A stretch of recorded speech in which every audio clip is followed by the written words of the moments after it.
Les propriétés expérimentales comme les spectres expérimentaux sont des données qui sont extraites de la littérature analysée par Chemical Abstract. Vous disposez également de propriétés et de spectres prédits qui, eux, vont être des données qui vont être calculées par le biais d'un logiciel qui s'appelle ACD. Dans cette fiche d'identification, vous pouvez également disposer d'informations réglementaires, à savoir la présence de la substance sur des inventaires tels que le TSCA ou REACH, etc. À partir de cette fiche d'identification, vous pouvez accéder aux références bibliographiques, vous pouvez accéder aux réactions ou vous pouvez accéder aux fournisseurs de la substance. Donc vous avez ici la liste des fournisseurs de cette substance avec des informations sur les quantités et les prix. Vous pouvez aussi avoir les détails concernant les délais d'envoi et la disponibilité. Sur la partie gauche de l'écran, vous disposez de filtres qui peuvent vous permettre de filtrer en fonction de différents critères, la pureté, la quantité, l'état du stock, également le pays, ici.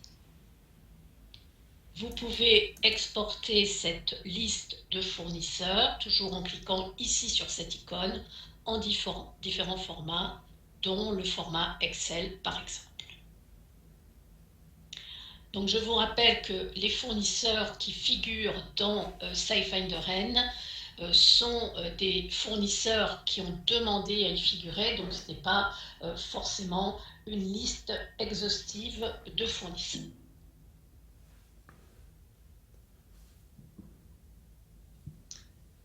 En matière de recherche de substances, en ce qui concerne la recherche par les non-substances, une nouveauté dans SciFinderN, c'est la possibilité d'utiliser la troncature qui est matérialisée par une étoile. Donc, par exemple, ici, je tape le fragment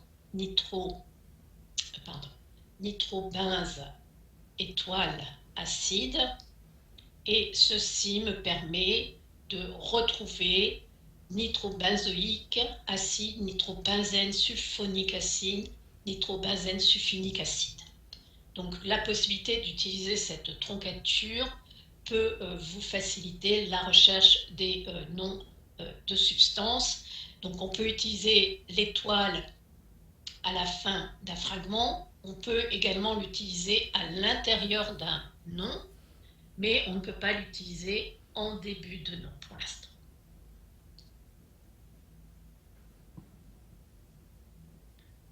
Donc maintenant, je me positionne sur l'onglet Références et je vais vous montrer les possibilités qui sont offertes par SciFinderN concernant la recherche textuelle.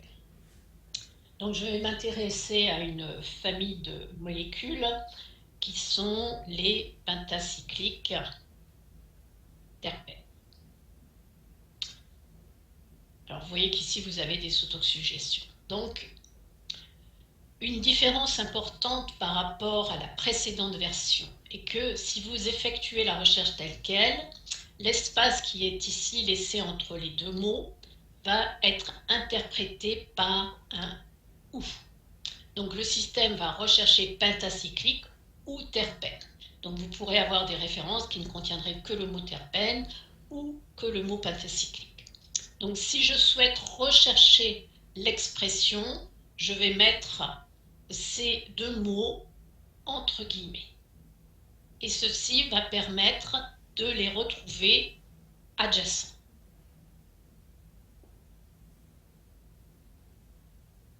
Donc la recherche va s'effectuer dans les mots du titre, dans les mots du résumé et dans les mots-clés. Je retrouve ici une trentaine de références.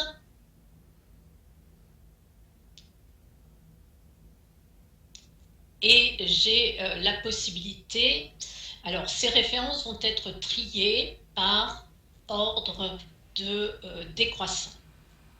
Donc ici, vous avez le tri qui est par pertinence.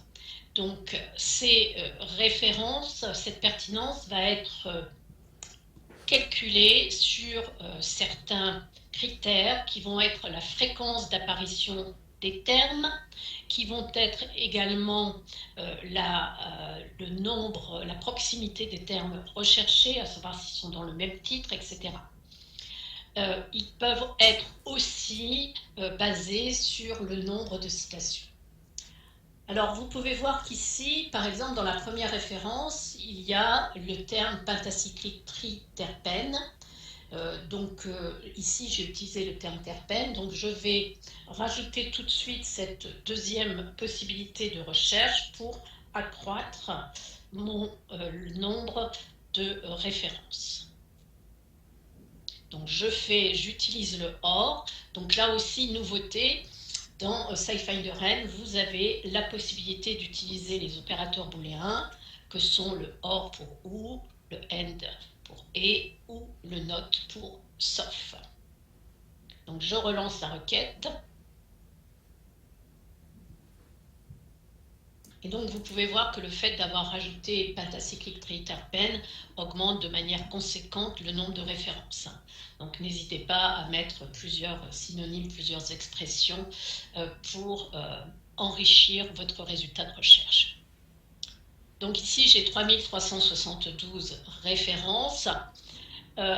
Vous pouvez, alors pour ce qui concerne la pertinence, vous avez 3 niveaux. Donc vous avez les best, les good ou les fair. Donc le troisième niveau, donc les références considérées comme moins pertinentes, ne sont pas par défaut téléchargées. Mais vous avez la possibilité de les obtenir en cliquant sur Load More Results si vous le souhaitez. Sur SciFinderN, vous disposez sur la partie gauche de l'écran de filtres. Donc ces filtres vont rassembler les fonctions Analyze et la fonction Refine dont vous disposiez dans la précédente version. Donc en même temps que le résultat de recherche est généré, vous avez immédiatement la possibilité de voir la répartition en fonction du type de document, journaux, brevets, etc. La répartition en fonction de la langue, en fonction des années de publication, avec ce graphique qui montre l'évolution au fil des années des différentes publications. Vous avez la possibilité très simplement de limiter. Par exemple, ici, je vais limiter aux 10 dernières années.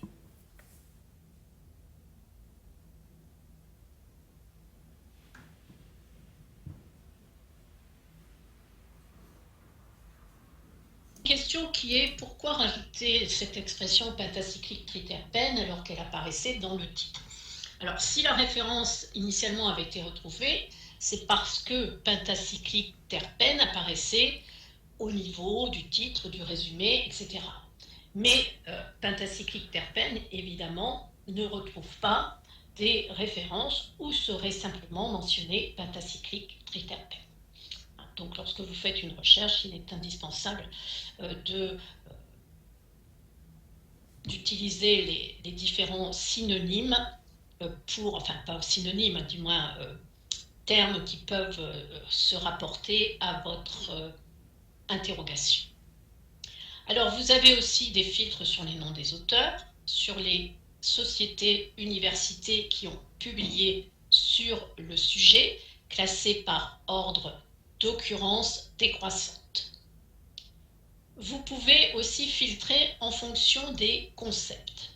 Donc les concepts, ce sont les mots-clés qui sont attribués par les indexeurs de Chemical Abstract et qui vont définir les thèmes abordés dans les documents analysés, donc soit les articles ou soit les brevets ou autres types de publications.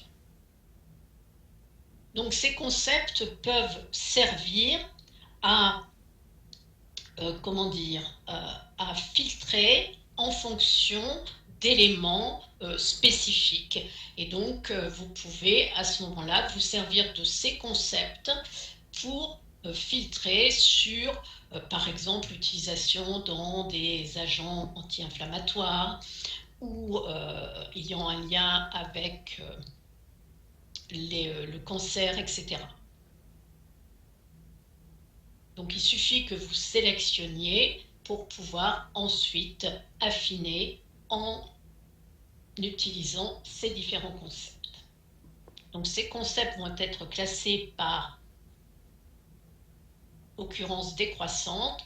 Vous pouvez aussi accéder à un tri alphabétique. Autre possibilité d'affiner, c'est ici en cliquant sur Search Within Results. Le Search Within Results peut vous permettre d'ajouter des termes complémentaires pour votre requête. Donc par exemple ici, si je veux limiter avec des termes comme justement relatifs à la notion de cancer, je peux mettre cancer or carcinoma, or tumeur par exemple, néoplasme,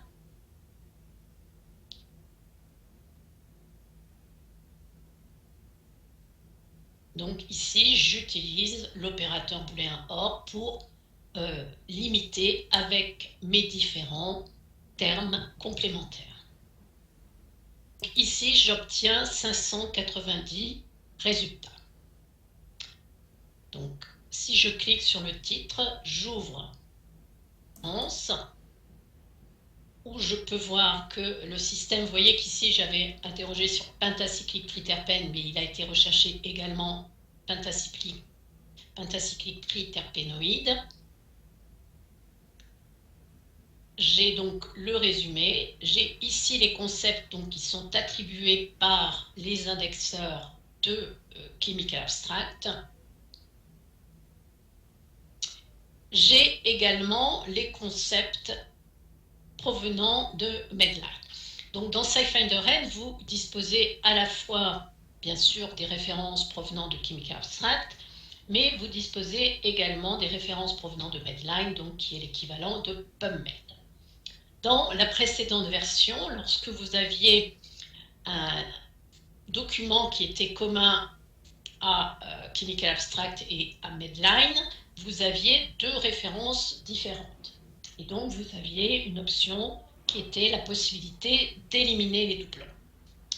Dans SciFinderN, désormais, vous avez, lorsqu'une référence est commune aux deux bases de données, c'est-à-dire Chemical Abstract et Medline, eh bien, elle est fusionnée en une seule et même référence, et vous bénéficiez au sein de la même référence des concepts qui sont les descripteurs Chemical Abstract et des descripteurs Mesh.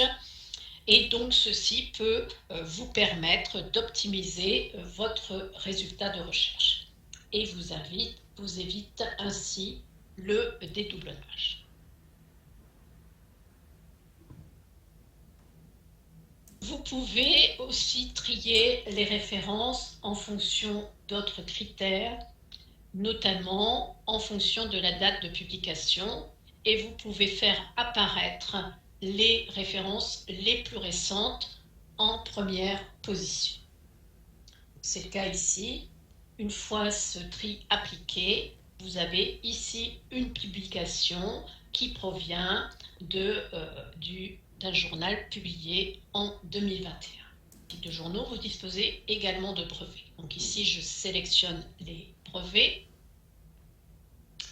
Et donc, ces brevets me permettent aussi d'accéder à des informations complémentaires qui peuvent provenir du Patent Viewer.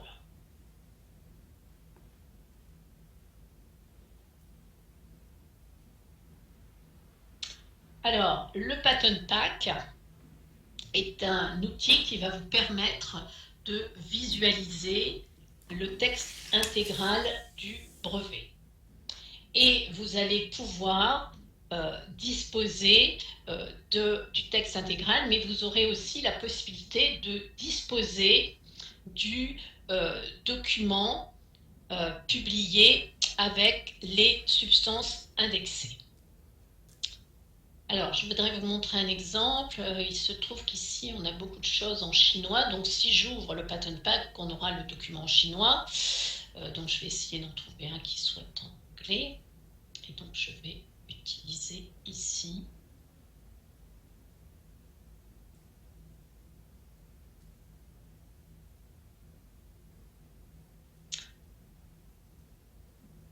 Donc, j'ouvre le document et ici, je vais cliquer sur le Pattern Pack Viewer.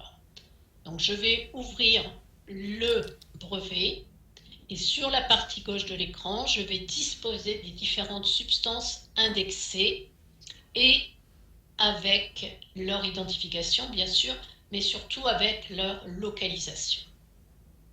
Et donc, quand je clique ici, par exemple, sur le numéro de page, le système va ouvrir la page correspondante et par le biais d'une balise qui ici est violette, eh bien, le système me signale l'emplacement de la substance.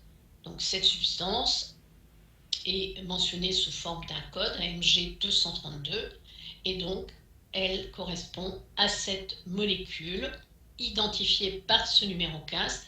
Donc si vous cliquez sur le numéro 15, vous avez la possibilité de bien sûr accéder à la fiche d'identification. Inversement, si dans le texte du brevet, je clique sur une balise, automatiquement, le système m'indique la molécule correspondante. Je dispose en plus de la possibilité de télécharger en format PDF+, et donc d'obtenir à la fin du document brevet un tableau qui va récapituler l'ensemble des substances indexées, donc identifiées par leur numéro de case, par leur nom, par leur structure, et où sera mentionnée la page sur laquelle elle a été mentionnée. Donc l'intérêt de ce pattern pack peut vous permettre, si vous voulez, d'accéder de manière plus simple à l'information brevet et notamment aux substances décrites dans ces brevets.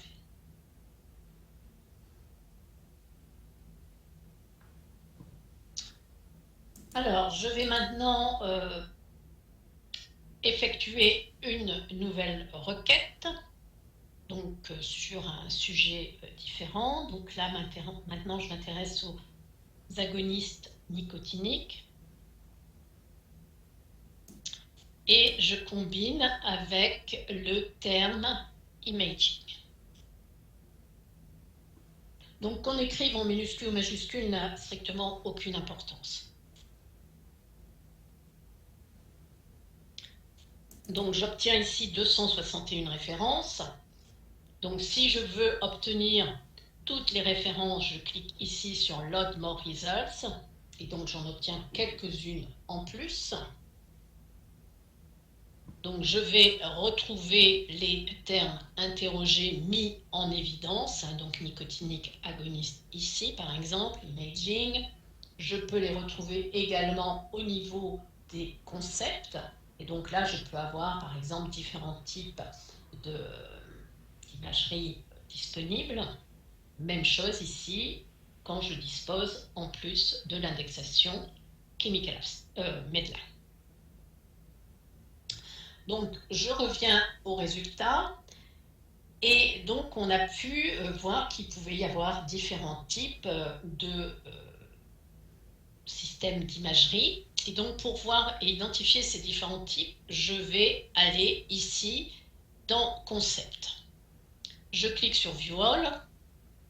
Et donc, je peux voir les concepts classés par ordre. Cliquer sur Search et je vais taper à nouveau Imaging et je vais pouvoir identifier les différents concepts qui contiennent ce terme. Et je peux ainsi les sélectionner en plus des 3 précédemment sélectionnés. Donc il suffit ici que je clique pour sélectionner les 16 concepts. Et donc je vais m'en servir pour limiter mon lot de références. Et 143 références maintenant qui sont sélectionner avec les concepts que j'ai avec lesquels